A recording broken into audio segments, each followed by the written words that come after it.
Lever de soleil sur montagne à la Dame de Mali, Nénéfouta.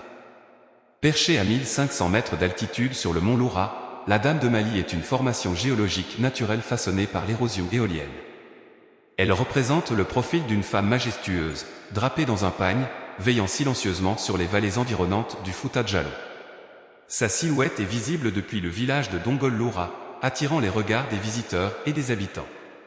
Livre ouvert la légende de Nénéfouta. Selon la tradition orale, Nénéfouta était une jeune femme d'une beauté exceptionnelle, convoitée par de nombreux prétendants. Elle accepta finalement la demande en mariage d'un vieux marabout, avec qui elle promit fidélité. Cependant, un autre homme, plus jeune et séduisant, tenta de la séduire. Cédant à la tentation, elle le rejoignit en secret un jeudi soir. Le vendredi matin, le marabout, découvrant la trahison de sa femme, consulta un ancien livre coranique et, dans un élan de colère, invoqua une malédiction divine. Dieu transforma alors Nénéfouta en une statue de pierre, la condamnant à rester figée à jamais sur le mont Loura. Statue en pierre maoï, interprétation et controverse. Cette légende a suscité des débats parmi les historiens et les sages locaux.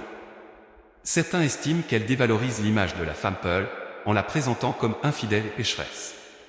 D'autres soulignent que le mont Loura existait bien avant l'introduction de l'islam dans la région, suggérant que la formation rocheuse est un phénomène naturel, résultat de milliers d'années d'érosion éolienne.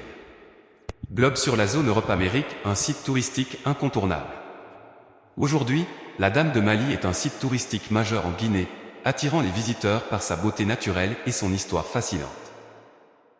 Les randonneurs peuvent accéder au sommet du mont Loura par un sentier escarpé, offrant des vues panoramiques sur les montagnes environnantes et les plaines qui s'étendent jusqu'au Sénégal.